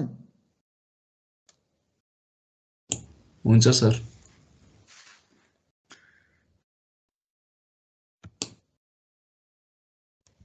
सो एउटा इक्जाम्पलको रूपमा एउटा चाहिँ प्रोसेस थ्रुबाट हामीले चाहिँ कुन प्रोसेस भने एल्जेब्रिक एक्सप्रेसन थ्रुबाट टिआइसी मिनिमम राख्नको लागि अथवा टिआइसी मिनिमम हुने बेलामा चाहिँ जुन स्टकको सामान चाहिँ हिसाब गर्दैछौँ त्यो भनेको इकोनोमिकल अर्डर क्वान्टिटी हो अर्थात् इओक्यू चाहिँ अर्डर गऱ्यौँ भने टिआइसी मिनिमम हुन्छ भन्ने प्रिन्सिपल हो त्यो गर्नको लागि चाहिँ टोटल क्यारिङ कस्ट चाहिँ टोटल अर्डरिङ कस्टसँग बराबरी हुन्छ भन्ने कन्सेप्ट हो त्यसलाई हेर्नको लागि टिओसी र टिसिसीलाई बराबरी गरेर निकाल्यौँ जसमा चाहिँ इओक्यू भनेको √2 एओसी आउने भयो र त्यस्तै इओक्यूलाई चाहिँ टिआइसीको फर्मुलामा क्यूलाई रिप्लेस गर्दाखेरि टोटल इन्भेन्ट्री कस्ट फर इओक्यू भनेको √2 एओसी भनेर आयो सो यदि कस्ट अफ मेटेरियल्स एक्सक्लुड गर्ने हो भने टोटल इन्भेन्ट्री कस्टमा A divide by EOQ into Q भयो plus EOQ divide by 2 into C भयो त्यो टिआइसीकै भ्यालु राखेको अर टोटल कस्ट भनेको √2 एओसी भयो भने यदि पर्चेज कस्ट अफ द मेटेरियल्सलाई पनि राख्ने हो भने चाहिँ total purchase cost plus √2 AOC हो टोटल पर्चेज कस्ट भनेको कति क्वान्टिटी हामीले माग्यौँ इओक्यूको हिसाब गर्ने हो भने into per unit price plus √2 AOC हो र नम्बर अफ अर्डर भनेको ए डिभाइड बाई क्यू नै छ यो क्यूलाई रिप्लेस गरेर इओक्यू राखेको एउटा चाहिँ एल्जेब्रिक एक्सप्रेसन थ्रुबाट हामीले निकाल्न सक्छौँ यसको अर्को तरिका पनि छ यो क्यूलाई चाहिँ हामीले ग्राफिकली पनि रिप्रेजेन्ट गर्न सक्छौँ जसरी direct cost indirect cost curve थ्रुबाट हामीले हेरेका थियौँ त्यस्तै टिसिसी र टिओसीको पनि कर्भ अथवा चाहिँ त्यसको ग्राफिकली रिप्रेजेन्ट गर्छौँ तर यसमा पनि एउटा प्रिन्सिपल के छ भने एउटा प्रिन्सिपलले चाहिँ एउटा बाँधेको छ यसमा पनि यो ग्राफलाई हामी हेर्छौँ भने यो माथि चाहिँ cost of ordering and cost of inventory carrying inventory भनेर माथि राख्यौँ टोटल कस्टलाई राख्यौँ यता र यतापट्टि चाहिँ अर्डरिङ साइज अरू युनिट्स राख्यौँ एक्स एक्सिसतिर यो यसरी आउने ग्राफ चाहिँ टोटल अर्डरिङ कस्ट हो यसरी सिधा जाने ग्राफ चाहिँ टोटल क्यारिङ कस्ट हो यसको के हो त प्रिन्सिपल भने it is based on the principle that total carrying cost increases as order size increases true हो अर्डर साइज जति बढ्दै जान्छ त्यति स्टकमा सामान बढ्छ जति सामान बढ्छ त्यति क्यारिङ कस्ट चाहिँ हामीलाई बढ्दै जान्छ त्यही हुनाले जति सामान कम हुन्छ त्यति क्यारिङ कस्ट कम हुन्छ भन्ने एजम्सन हो किनभने पर युनिटमा चार्ज गर्ने भएको कारणले कुनै पनि मेटेरियल्सको प्राइसको पर युनिटमा क्यारिङ कस्टलाई चार्ज गर्ने भएको कारणले गर्दा क्यारिङ कस्ट चाहिँ जति सामान बढी हुन्छ हाम्रो स्टकमा त्यति क्यारिङ कस्ट इन्क्रिमेन्ट हुन्छ जति सामान चाहिँ स्टकमा कम हुन्छ त्यति क्यारिङ कस्ट चाहिँ घट्छ भने भएर यो चाहिँ विथ रेस्पेक्ट टु टाइम के अरे अर्डरिङ साइजमा हेर्ने हो भने क्यारिङ कस्ट चाहिँ डाइरेक्टली प्रोपोर्सनल भनेर हेर्न सकिन्छ भने अर्डरिङ कस्टको हकमा चाहिँ अलिकति फरक हो अर्डरिङ कस्ट चाहिँ थोरै अर्डर गर्दाखेरि अर्डरिङ कस्ट बढी लाग्छ र जति तपाईँले अर्डर साइज बढाउँदै जानुहुन्छ त्यति नै तपाईँको कस्ट चाहिँ घट्दै जान्छ भन्छ त्यो भनेको मिनिङ के हो भने तपाईँले सुरुमा अर्डर गर्दाखेरि धेरै पैसा खर्च गर्नुपर्ने हुन्छ त्यसपछि अर्डर गर्दै जाँदाखेरि चाहिँ यो बिजनेस पर्सपेक्टिभबाट हेर्दाखेरि ट्रान्सपोर्टेसनको कस्टमा चाहिँ कम हुने त्यसै गरी चाहिँ कम्युनिकेसन कस्ट चाहिँ कम हुने लगायतका कुराहरू चाहिँ हुने हुन्छ त्यही प्रिन्सिपलले चाहिँ टोटल अर्डरिङ कस्ट चाहिँ अर्डरिङ साइज घट्दै जाँदाखेरि चाहिँ अथवा अर्डरिङ साइज चाहिँ तपाईँले बढाउँदै जाँदाखेरि चाहिँ अर्डरिङ कस्ट बढ्छ भन्ने प्रिन्सिपल हो है यसको यो दुईटा प्रिन्सिपलले चाहिँ काम गर्छ त्यही कारणले हामीले टोटल क्यारिङ कस्टलाई चाहिँ यसरी देखाइरहेछौँ भने टोटल अर्डरिङ कस्टलाई चाहिँ यो ग्राफले देखाइरहेछौँ अब यो दुईटा ग्राफमा टोटल क्यारिङ कस्ट र टोटल अर्डरिङ कस्ट जहाँ काटिन्छ त्यो काटिने पोइन्ट भनेको इकोनोमिक अर्डरको चाहिँ क्वान्टिटीको पार्ट हो। अर्थात् यो दुईटा कस्टलाई तपाईँले जोड्नुभयो भने यो टोटल इन्भेन्ट्री कस्ट आयो टिआइसी। यो टोटल इन्भेन्ट्री कस्टको मिनिमम भन्ने कुनै पोइन्ट चाहिँ तपाईँले पत्ता लगाउनुभयो भने त्यहाँबाट चाहिँ एउटा लाइन तान्नुभयो भने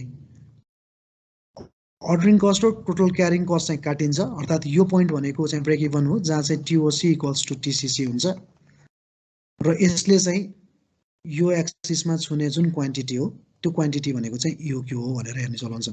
यसको प्रिन्सिपल चाहिँ सम्झिनु पर्यो साथीहरूले। क्यारिङ कस्ट अर्डरिङ साइज बढ्दाखेरि बढ्छ, घट्दाखेरि घट्छ, र अर्डरिङ कस्ट साइज घट्दाखेरि बढ्छ र साइज बढाउँदै जानुभयो, अर्डर त्यही चाहिँ सामान त्यही चाहिँ मगाइराख्नुभयो भने अर्डरिङ कस्ट चाहिँ ग्रेजुअली घट्दै जान्छ, तर जेरो चाहिँ हुँदैन है, ग्रेजुअली घट्दै जान्छ भन्ने प्रिन्सिपल हो। त्यसको थ्रुबाट चाहिँ हामीले हेर्दाखेरि टोटल इन्भेन्ट्री कस्ट चाहिँ यो खालको चाहिँ सेपमा आयो भने टोटल इन्भेन्ट्री कस्ट चाहिँ मिनिमम हुने पोइन्ट भनेको टिओसी र टिसिसी बराबरी हुँदा हो। टिओसी र टिसिसी बराबरी हुँदाखेरिको कस्ट मिनिमम हुन्छ टिआइसी भने त्यसको करेस्पोन्डिङ क्वान्टिटी चाहिँ अर्डरिङ क्वान्टिटी हो, त्यो चाहिँ इकोनोमिक अर्डर क्वान्टिटी हो भनेर भन्छ। अर्थात् तपाईँले इओक्यू माग्नको बेलामा इओक्यू माग्नु भनेकै यो फेनोमेनललाई चाहिँ ह्यापन गराउनलाई हो। इओक्यू कति माग्ने भन्ने कुरा चाहिँ टिओसी र टिसिसी बराबरी हुन्छ, जसको कारणले गर्दा हाम्रो ओभरअल टोटल इन्भेन्ट्री कस्ट चाहिँ मिनिमम हुनेका कारणले इओक्यू चाहिँ माग्नुपर्छ भने हो। सो ग्राफिकल्ली पनि हामीले क्यारिङ कस्टलाई र अर्डरिङ कस्टलाई प्लट गऱ्यौँ र त्यो दुईटा कस्टको चाहिँ टोटल कस्टमा चाहिँ हामीले प्लट गऱ्यौँ। यो टोटल कस्ट चाहिँ मिनिमम हुने पोइन्ट भनेको टिओसी र टिसिसी बराबरी हुँदाखेरि हो। यो टिओसी र टिसिसी जहाँ काटिन्छ त्यहाँबाट चाहिँ ड्रप डाउन गरेर निकाल्ने क्वान्टिटी चाहिँ इकोनोमिक अर्डर क्वान्टिटी हो भनेर भन्न सक्छौँ। सो यसलाई चाहिँ हामीले ग्राफिकल अप्रोचको रूपमा पनि हेर्न सक्छौँ। यो चाहिँ ग्राफिकल अप्रोचबाट इओक्यूलाई निकाल्ने तरिका हो। अर्को एउटा तरिका पनि छ जसलाई हामीले ट्रायल एन्ड एरर भन्छौँ। ट्रायल एन्ड एरर अप्रोच भनेको साइटमा तपाईँले आफैले गरेर हेर्ने भनेको जसमा अर्डर साइजहरू तपाईँले भ्यारी गर्दै माग्ने, जसको कारणले गर्दाखेरि अर्डरिङ कस्ट पनि भ्यारी हुन्छ, क्यारिङ कस्ट पनि भ्यारी हुन्छ। त्यो चाहिँ अर्डर साइज जुन बेला चाहिँ टोटल कस्ट चाहिँ मिनिमम हुन्छ जुन अर्डर साइजमा, त्यो अर्डर साइज भनेको इकोनोमिक अर्डर क्वान्टिटी हो भनेर हेर्न पनि सक्नुहुन्छ। तर यो तपाईँहरूले रिस्की छ, किनभने कति समयसम्मको कति इन्टरभलसम्मलाई तपाईँले भ्यारी गरेर माग्ने त। छोटो पिरियडको प्रोजेक्ट छ भने त भ्यारी गरेर माग्न सक्ने सम्भावना हुँदैन, त्यसमा त हामीले रिसर्च गरेर बस्न सक्दैनौँ। तर लङ्गर पिरियडको प्रोजेक्टहरू छ भने अर्डर साइजहरू फरक फरक गर्दै माग्ने, जुन अर्डर साइजमा चाहिँ कस्ट मिनिमम आउँछ त्यो नै इकोनोमिक अर्डर क्वान्टिटीको रूपमा हेर्न सकिन्छ। So under this approach the total cost अर्थात् ordering cost and carrying cost for each order size is calculated. Order size चाहिँ हामीले डिभाइड गरेर नम्बर अफ अर्डरको आधारमा चाहिँ चेन्ज गर्दै जाने। अर्डर साइज चाहिँ भनेको हामीलाई के थाहा छ त भन्दा n is equals to a divided by q छ। अब q भनेको त a डिभाइडेड बाई n हो।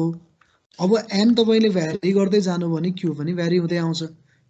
त्यो गर्दाखेरि चाहिँ एउटा n1 राख्नुहोस् q1 आउँछ, n2 राख्नुहोस् q2 आउँछ, n3 राख्नुहोस् q3 आउँछ, र यो जति q1 q2 q3 माग्नुहुन्छ यो q1 को सँग एसोसिएटेड भएको टोटल इन्भेन्ट्री कस्ट 1, q2 सँग एसोसिएटेड भएको टिआइसी 2, यो टिआइसी 3।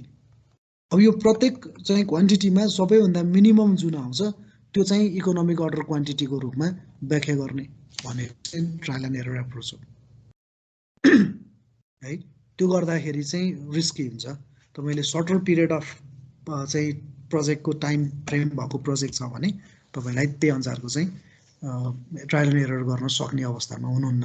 त्यही भएर सबैभन्दा बेटर भनेको चाहिँ इकोनोमिक अर्डर क्वान्टिटी मेन्टेन गर्ने भनेको टिआइसी मिनिमम गर्नलाई हो प्रिन्सिपलले। किन टिआइसी को ग्राफ हेरिहाल्यौँ हामीले, टिआइसी मिनिमम हुने भनेको त्यति बेला मात्रै पोसिबल छ जति बेलामा टिओसी बराबर टिसिसी हुन्छ हो। त्यही कारणले टिओसी बराबर टिसिसी गरेर क्यू को भ्यालु सल्भ गरेर निकाल्ने जुन फर्मुला छ रुट अन्डर ट्वाइस ए हो डिभाइडेड बाई सी भनेको चाहिँ इकोनोमिक अर्डर क्वान्टिटी हो। यति माग्दाखेरि हाम्रो स्टकको लेभल ज्यादा पनि हुँदैन, स्टकको लेभल कम पनि हुँदैन र अप्टिमम लेभल अफ गुड्स चाहिँ हाम्रो स्टकमा रहिरहेको छ, जसको कारणले गर्दा धेरै सामान राख्ने समस्याको समाधान पनि हुने भयो र थोरै सामानको कारणले गर्दा डिले हुन्छ भनेर आउन सक्ने समस्या पनि प्रोबेबली सल्युसन हुने भयो। त्यही भएर हामीले इकोनोमिक अर्डर क्वान्टिटीलाई चाहिँ बढी जोड दिन्छौँ है। एउटा यो चाहिँ एक्जाम्पल वर्कआउट गरौँ। यो एक्जाम्पल वर्कआउट गरेर तपाईँहरूले ग्राफ ड्र गरेर हेर्नुहोस् इओक्यूमा। त्यसरी टिसिसी र टिआइसी अनि टिओसीको ग्राफ ड्र गर्नुभयो भने ठ्याक्कै चाहिँ कर्भिलिनियर नै आउँछ टिओसी र टिसिसीको हेर्दाखेरि, र जहाँ काटिन्छ त्यो चाहिँ हाम्रो इकोनोमिक अर्डर क्वान्टिटीको रूपमा चाहिँ हेर्न सकिन्छ। सो एक्जाम्पल एउटा लिनुहोस् र यसलाई चाहिँ सल्भ गर्ने कोसिस गर्नुहोस् न, भोलिको क्लासमा यसलाई डिस्कस गर्छौँ हामी। Take the following case of stocking of an imported stock at a project site organize by SA construction company. तपाईँलाई साइटलाई टोटल रिक्वायरमेन्ट भनेको 480 tons spread uniformly over a year, रिभार होला के होला। Ordering cost RS 50 per order, carrying cost 20% of purchase price, र purchase price of that item is RS 80 per ton. Determine the EOQ at various level of orders. तपाईँले order चाहिँ 4, 6, 8, 10, 12, 16, 20 गरेर माग्नुहुन्छ। 4मा एउटा order माग्नुहुन्छ, 8को लागि नम्बर अफ अर्डर है, यो number of order है। Various level of order भनेको 4 अर्डर गर्दाखेरि एउटा इओक्यूको भ्यालु आउँछ, र के अरे एउटा टिआइसीको भ्यालु आउँछ। 6 गर्दा एउटा आउँछ, 8 गर्दा आउँछ, 10 गर्दा आउँछ, 12, 16, 20को यो सबैको चाहिँ नम्बर अफ अर्डरको आधारमा तपाईँले टिसिसी र टिओसी निकाल्नुहोस् र त्यसलाई चाहिँ ग्राफमा प्लट गर्नुहोस्। जहाँ चाहिँ टिसिसी र टिसिसी काटिन्छ, टिओसी र टिसिसी, त्यो भनेको ब्रेक इभन पोइन्ट हो, जहाँ चाहिँ त्यसको करेस्पोन्डिङ क्वान्टिटी चाहिँ इकोनोमिक अर्डर क्वान्टिटी हो है। सो यो हुन्छ कि हुँदैन भनेर चाहिँ ट्राई गर्नु होला एकचोटि सबै आफैले। यसलाई चाहिने फर्मुला भनेको त्यही दुईवटा फर्मुला हो। टिओसी भनेको A/Q इन्टु हो, र त्यसै गरी टिसिसी भनेको Q/2 इन्टु C। त्यो दुईवटा फर्मुला राखेर हामीले प्लट गर्न सक्छौँ। यसरी चाहिँ हिसाब गर्नु होला टेबलमा राखेर है। सर भनिदिन्छु मैले, नम्बर अफ अर्डर भ्यारी गरेर क्वान्टिटी भ्यारी हुने भयो। अघि नै हामीले यो ट्रायल एन्ड एररमा भनेको थियौँ नि, यही अप्रोचलाई हेर्न खोजेको के। नम्बर अफ अर्डर भ्यारी गर्दाखेरि क्वान्टिटी भ्यारी हुने भयो। त्यसले गर्दा टोटल अर्डरिङ कस्ट र टोटल क्यारिङ कस्ट छुट्टा छुट्टै आउने भयो क्वान्टिटीको आधारमा, किन क्यू त दुइटैमा छ। त्यसपछि त्यसको टोटल इन्भेन्ट्री कस्ट आउने भयो। त्यो टोटल इन्भेन्ट्री कस्टमा चाहिँ सबैभन्दा मिनिमम कुन चाहिँलाई हुन्छ त्यो नै हाम्रो लागि चाहिँ इओक्यू हो नि त। सो इओक्यू भनेको कति क्वान्टिटी माग्दाखेरि चाहिँ हाम्रो लागि इकोनोमिक अर्डर क्वान्टिटी हुन्छ भनेर हो। त्यही कारणले त्यो हेर्नु पर्यो है। सो थोरै क्वान्टिटी माग्दै पनि इकोनोमिक हुँदैन, धेरै माग्दा नि हुँदैन। त राइट क्वान्टिटी माग्नु पर्यो। 24 माग्दाखेरि नि त नहुँदो रहेछ नि होइन। त्यो कारणले हेर्नु पर्यो। र यही चिजलाई चाहिँ तपाईँले ग्राफिकल्ली ग्राफमा ड्र गर्नु भने यस्तो खालको ग्राफ चाहिँ आउँछ।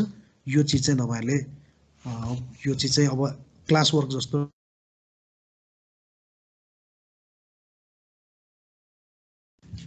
हुन्छ। खोइ त हुन्छ सर। हुन्छ। क्यूलाई क्वान्टिटी डिस्काउन्ट सप्लायरले हामीलाई अफर गर्न सक्छ क्या। तिमीले इओक्यूको क्वान्टिटी होइन, मसँग चाहिँ इओक्यूको क्वान्टिटी म तिमीलाई दिन्न, तर मैले भनेको क्वान्टिटी तिमीले पर्चेस गर्यौ भने म चाहिँ तिमीलाई क्वान्टिटी डिस्काउन्ट दिन्छु भनेर पनि भन्न सक्छ। जस्तै इओक्यूमा अघि भनौँ न, यसको केसमा चाहिँ 48 क्वान्टिटी जुन युनिट मागिरहेको थियौ होइन, तिमी 48 युनिट मसँग नमाग, तिमी मसँग 60 युनिट माग र मसँग 60 युनिट चाहिँ पर्चेस गर प्रत्येक पटक अर्डर गर्दाखेरि। त्यो 60 युनिट्स तिमीले माग्यौ भने म त्यसलाई चाहिँ सर्टेन क्वान्टिटी पर्सेन्टेज चाहिँ डिस्काउन्ट दिन्छु भन्यो भने त्यस्तो अवस्थामा उसले अफर गरेको कुरालाई चाहिँ भेरिफाई कसरी गर्ने भन्ने कुरा पनि हेर्नुपर्छ। यदि उसले गरेको अफर चाहिँ ल्युक्रेटिभ छ भने किन अर्डर नलिने त, अथवा उसको अफरलाई किन एक्सेप्ट नगर्ने त होइन। हो त्यो खालको चाहिँ प्रब्लम पनि हुनसक्छ कहिलेकाहीँ। त्यो हुनाले त्यसलाई चाहिँ हामीले इओक्यू विथ क्वान्टिटी डिस्काउन्ट भनेर एउटा डिल गर्ने कुराहरू हुन्छ।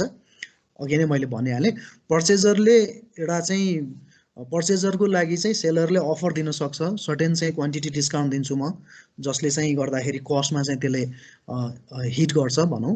अब लार्जर साइजको अर्डर लिँदाखेरि क्वान्टिटी डिस्काउन्ट पनि पाउने चान्सेस बढी हुन्छ। मैले अघि त्यही कारणले 48 को सट्टा 60 माग, म तिमीलाई चाहिँ डिस्काउन्ट दिन्छु भनेर भन्न सक्छ।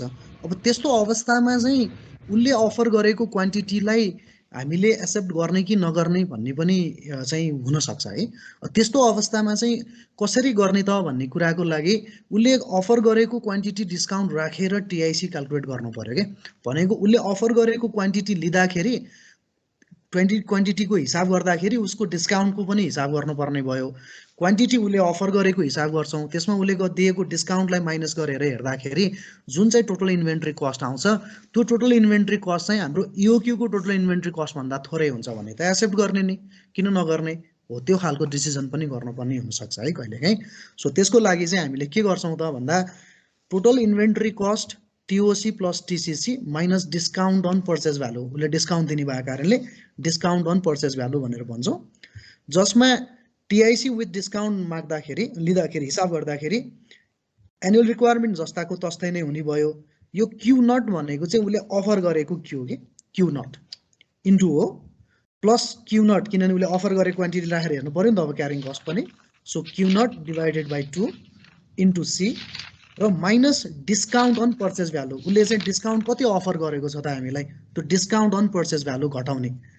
अब त्यो गर्दाखेरि चाहिँ टिआइसी विथ इओक्यू, अब हाम्रो अर्डर क्वान्टिटी भनेर लेखेको जुन इओक्यूको जुन चाहिँ बाट निकालेको टिआइसी छ, त्यो इओक्यूको निकालेको टिआइसी भन्दा डिस्काउन्टबाट आएको टिआइसी चाहिँ थोरै छ भने या सानो छ भने अभियसली एक्सेप्ट गर्न राम्रो नि, किन टिआइसी त घट्यो हाम्रो लागि।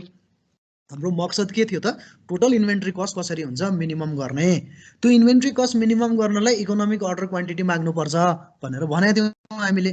तर अब उसले अफर गरेको क्वान्टिटी माग्दाखेरि पनि हामीलाई टिआइसी चाहिँ इओक्यू मेन्टेन गरेको टिआइसी भन्दा पनि थोरै लाग्छ भने त अफकोर्स त्यो ल्युक्रेटिभ छ नि, हो त्यो कुरा चाहिँ हामीले डिसिजन गर्ने चाहिँ अवस्था हुनसक्छ।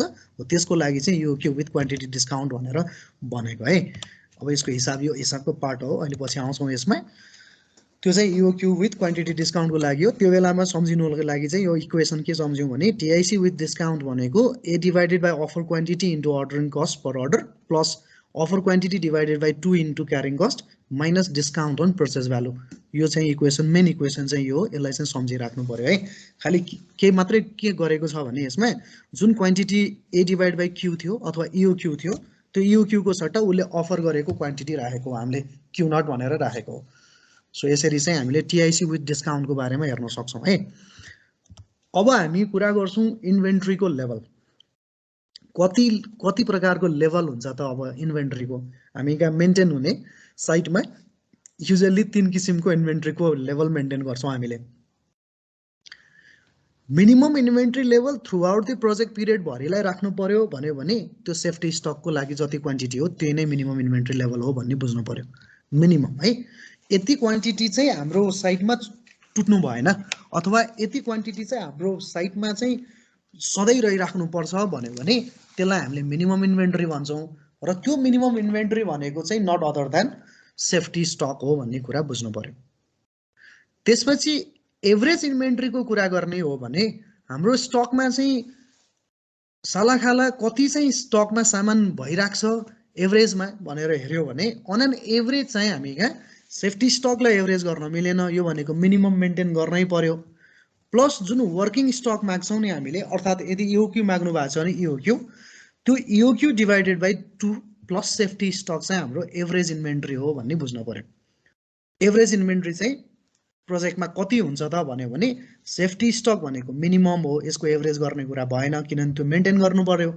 प्लस जुन वर्किङ स्टक छ अथवा इओक्यू या इकोनोमिक अर्डर क्वान्टिटी छ हामीले बुझ्नेको भाषामा, त्यो इकोनोमिक अर्डर क्वान्टिटीको आधी प्लस सेफ्टी स्टक चाहिँ एभरेज क्वान्टिटीको रूपमा एभरेज इन्भेन्ट्रीको रूपमा लिन सकिन्छ भने जब हामीले इओक्यू मागेको इओक्यू चाहिँ आइपुग्छ नि, त्यो आउँदाखेरि म्याक्सिमम लेभल अफ इन्भेन्ट्रीमा पुग्छ।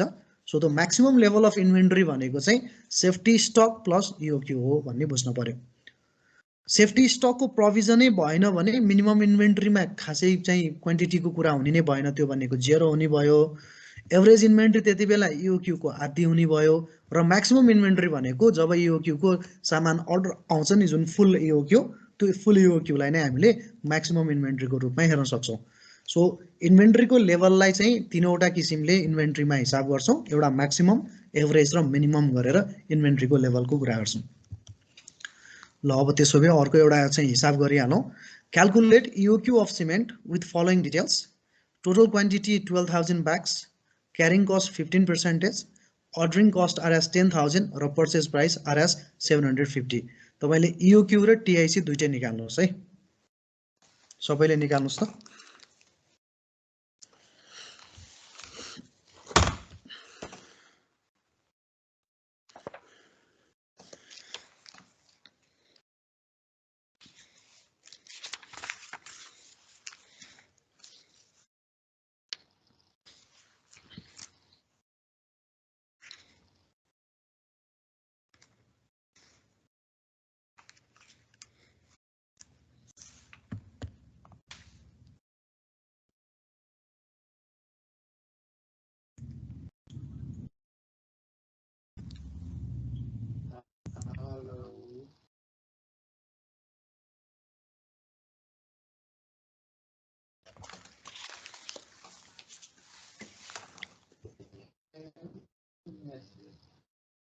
कोही बोलिरह हो कसको माइक अन छ हेर्नु त साथी हो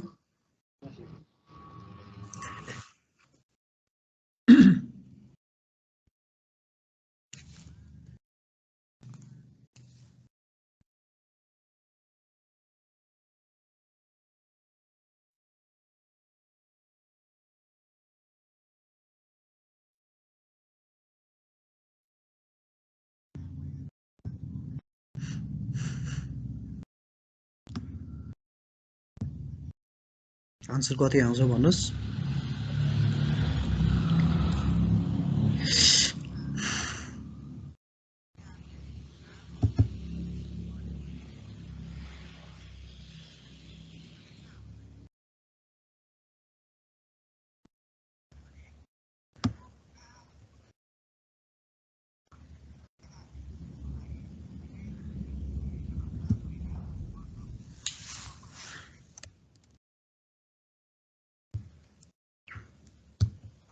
मैले पुरानो क्वेसनहरु पनि सल्भ गर्नलाई क्वेसनहरु राख्दै गर्छु है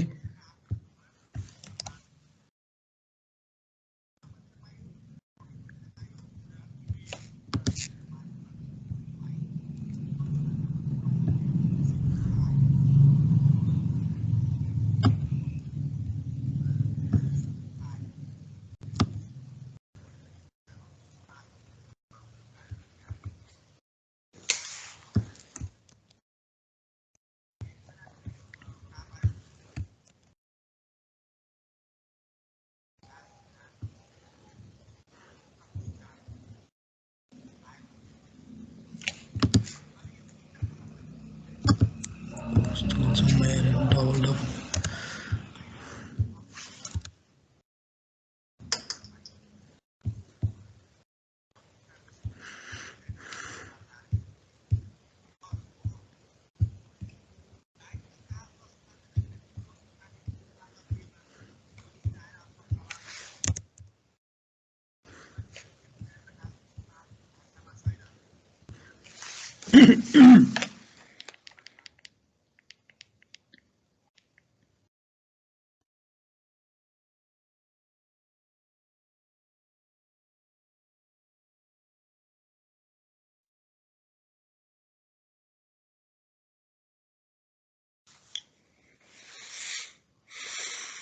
निक्ल्यो यति सबैको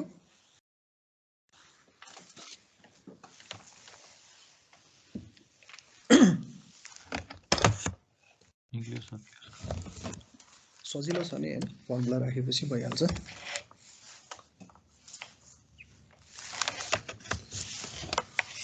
सो यहाँ क्वेसनमै लेखे पनि छँदै छ यो भनेको एनुअल रिक्वायरमेन्ट ए भयो क्यारिङ कस्ट 15% भनेर लेखेको छ सो अर्डरिङ कस्ट आरएस 10,000 र पर्चेस प्राइस चाहिँ 750 हो भने हामीले युक्यू भन्नाले युक्यू को फर्मुला नै के भन्यो root under twice AO divided by C भयो सो यही अनुसारले 2 इन्टु एनुअल रिक्वायरमेन्ट भनेको 12,000 bags into ordering cost per order 10,000 divided by C भनेको चाहिँ पर्चेस प्राइसको पर्सेन्टेजमा यसलाई रेकग्नाइज गरिन्छ भन्ने हिसाबले हेर्दाखेरि चाहिँ क्यारिङ कस्ट भनेको 15% अफ 750 गर्यो भने जम्मा 460.59 अर्थात् 461 ब्याग चाहिँ तपाईलाई चाहिन्छ भन्ने कुरा आयो अब यसैमा चाहिँ यदि टोटल इन्भेन्टरी कस्ट निकाल्नु पर्यो भने चाहिँ तपाईले सिधै निकाल्न सक्नुहुन्छ हामीसँग फर्मुला ट्वाइस ए हो सी गरेर निकाल्न सक्नुहुन्छ है त्यो गर्न पनि सकियो 2 इन्टु ए भनेको 12,000 bags into ordering cost per order भनेको 10,000 इन्टु सी भनेको फेरि पनि त्यही 0.15 टाइम्स 750 गरेर टोटल इन्भेन्टरी कस्ट पनि निकाल्न सक्नुहुन्छ है यो निकाल्नुस् त कति आउँछ टिआइसी पनि निकाल्यो भने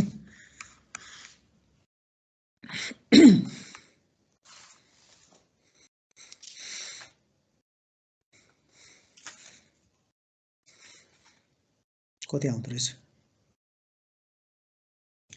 1,64,000 के 1,64,000 ठीक छ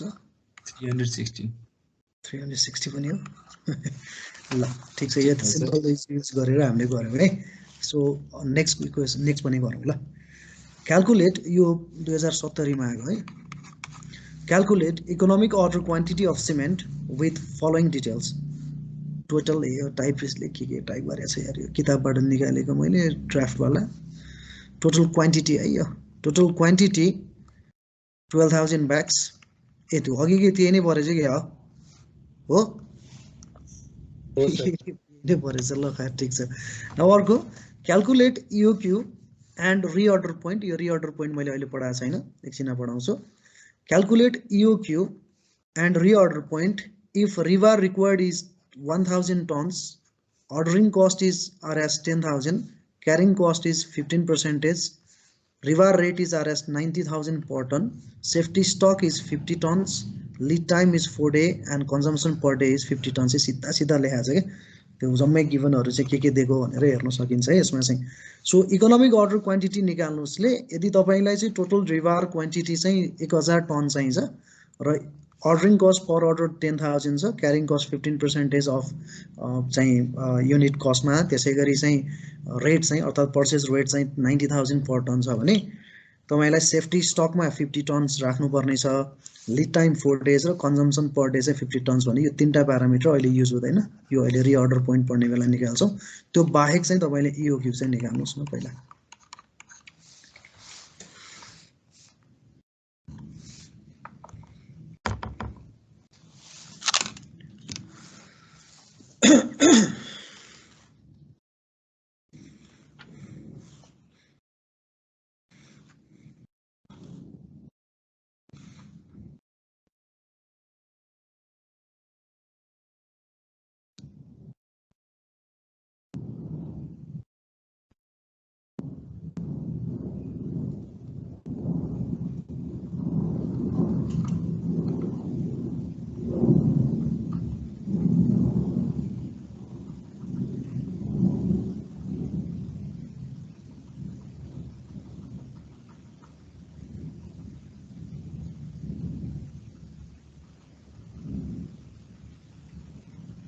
कति टन्स आयो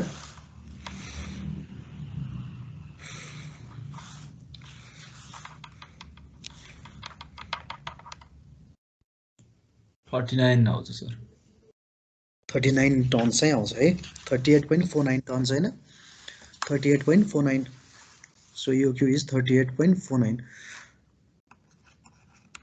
49 टन्स ल यहाँसम्म गरौँ यो भन्दा यतापट्टिको पार्टलाई चाहिँ अब थ्योरी पढ्छौं अनि त्यसपछि गर्छौं है सो सबैको राख्दै हुन्छ यस्तो मात्र राख्न मिल्यो नि केजी को हकमा त मिल्यो नि हैन सिमेन्टको ब्यागलाई चाहिँ डेसिमलमा राख्दाखेरि अलिकति सुहाएन हैन त्यही भएर तर तपाईले एप्रोक्सिमेट गरेर 39 गर्न मिल्यो है तर यो साइन चाहिँ राख्न छोड्नु भएन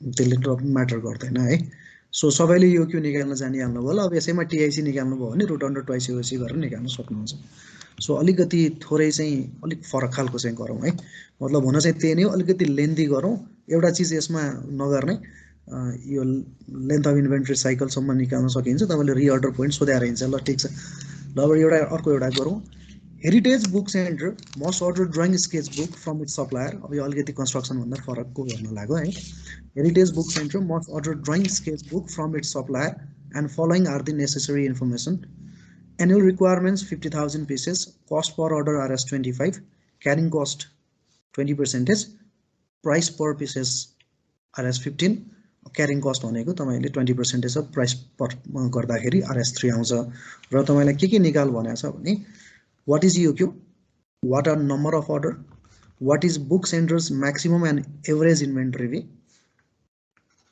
minimum पनि निकाल्नुस् minimum and maximum and average inventory what is length of inventory cycle take 52 weeks in a year length of inventory cycle भनेको ordering frequency हो यसको फर्मुला मैले एकछिनमा बताइदिन्छु what is the total cost of EOQ यो सबै पाँचवटा निकाल्नु त एकचोटी सरसर्ती अनि त्यसपछि हामी रिअर्डर पोइन्ट पढिसकेपछि रिअर्डर पोइन्टको राखेर हिसाब गर्ने अनि डिस्काउन्टको हिसाब गरेपछि त सकिहाल्यो नि च्याप्टर 3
कति आयो भ्यालु भन्दै जानुस् है। EOQ कति आयो?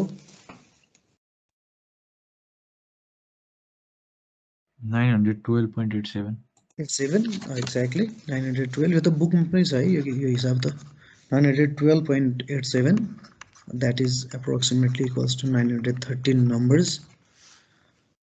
And what are number of order?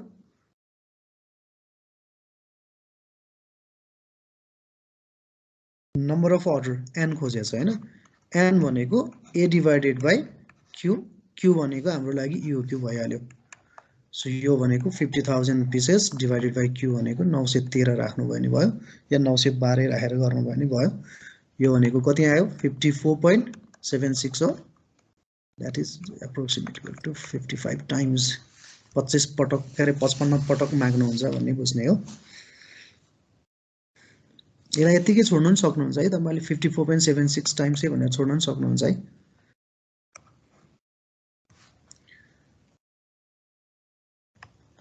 जनक भन त अब what is minimum inventory? Minimum inventory भने कति हो? यसको सर हजुर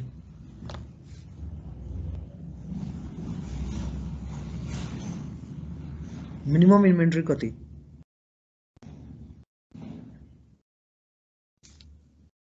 अघिको स्लाइड सम्झ्यौ। मिनिमम इन्भेन्ट्री भनेको सेफ्टी स्टक हो, एभरेज इन्भेन्ट्री भनेको safety stock plus EOQ divided by 2 हो, र म्याक्सिमम इन्भेन्ट्री भनेको सेफ्टी स्टक प्लस EOQ हो भने यो केसमा व्हाट इज मिनिमम इन्भेन्ट्री? 0 किनभने minimum inventory is safety stock. Safety स्टकको प्रोभिजनको बारेमा भनेकै छैन क्वेसनमा हैन। यदि सेफ्टी स्टक चाहिँ सर्टेन क्वान्टिटी चाहिँ सेफ्टी स्टकमा हुनुपर्छ भने त्यति क्वान्टिटी चाहिँ हामीले मिनिमम हो भनेर भन्थ्यौं। So what is average inventory then? Average inventory कसले भन्ने ल भनौ त? एभरेज इन्भेन्ट्री कति भयो त यो केसमा? EOQ divided by 2।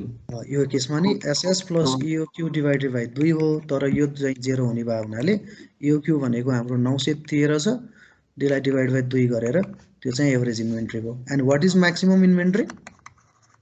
Maximum inventory is equal to EOQ। Good, ल यहाँसम्म नि भयो। त्यसपछि यो what is total cost of EOQ निकाल्नुस् त। टोटल कस्ट अफ EOQ भने फेरि पढा छैन भन्नु होला नि। टोटल कस्ट अफ EOQ भनेकै के हो? टोटल इन्भेन्ट्री कस्ट हो नि।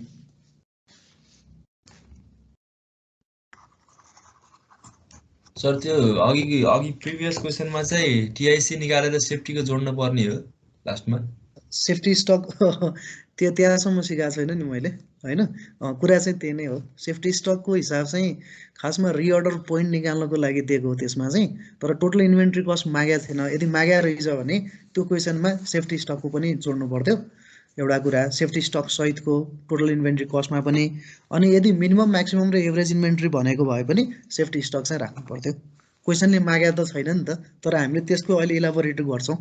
आरओपी बुझेर अनि फेरि त्यो पुरै चाहिँ एकचोटि फेरि हिसाब गर्छौं के सबै प्यारामिटर मागेको छ भन्ने अजुम गरेर।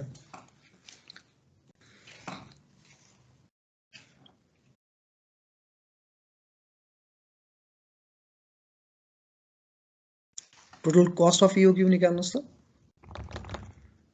रूट अंडर ट्वाइस AOC त्यही हो फर्मुला। भ्यालु भन्नुस् त। 2738.61 2738.6 रुपीज त होला नि यो NPR हैन। ल अब यहाँसम्म चाहिँ सबै फर्मुला अनुसारले हामीले चलाउँ पनि देखाउँ पनि है। यो अर्डरिङ फ्रिक्वेन्सीको बारेमा मैले बुझाएको छैन। मैले अर्डरिङ फ्रिक्वेन्सीलाई थोरै बुझाइदिन्छु पहिला। अर्डरिङ फ्रिक्वेन्सीलाई लेन्थ अफ इन्भेन्ट्री साइकल पनि भन्छ। अर्थात् हुन त यो केसमा त हिसाब बुझाउनलाई सजिलो खालको भएको हिसाबले 52 मा 52 नै आउँछ, कुरा मिली पनि हाल्छ। एक हप्ताको इन्टरभलमा बोलाउँछौँ के अरे माग्छौँ हामीले भन्ने बुझिन्छ है। इन्भेन्ट्री साइकलको मिनिङ के हो, अर्थात् लेन्थ अफ इन्भेन्ट्री साइकलको मिनिङ के हो भने तपाईले नम्बर अफ अर्डर त 55 पटक माग्नुहुन्छ भन्ने थाहा छ के, तर यो 55 पटक माग्ने अर्डर चाहिँ तपाईले कति इन्टरभलमा माग्नुहुन्छ त। जस्तै यो O1 माग्नु होला, O2 माग्नु होला, O3 माग्नु होला।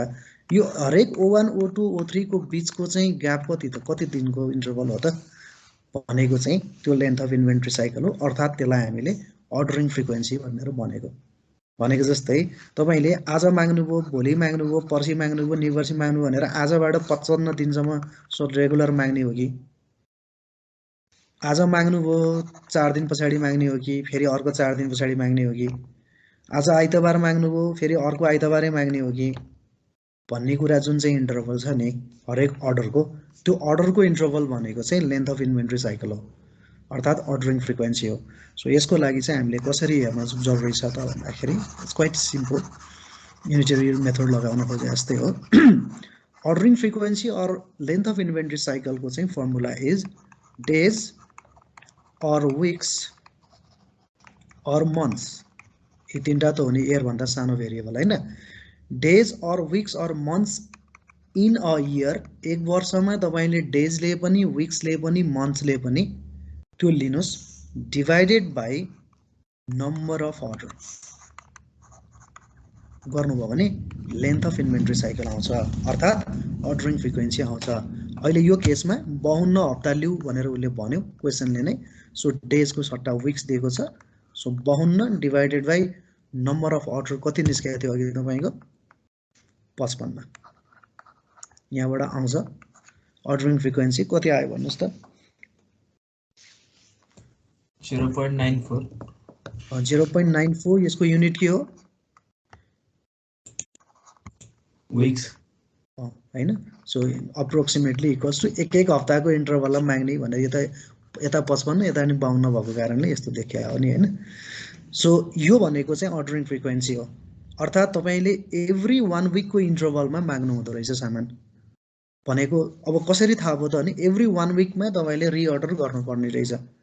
यदि यो थाहा नहुँदो हो भने हामीलाई के चाहिँ ज्ञान हुँदैन थियो भने 55 पटक माग्नुपर्छ भन्ने चाहिँ थाहा छ, एक पटक माग्दाखेरि 913 वटा माग्नुपर्छ भन्ने पनि थाहा छ, तर त्यो कहिले माग्ने त?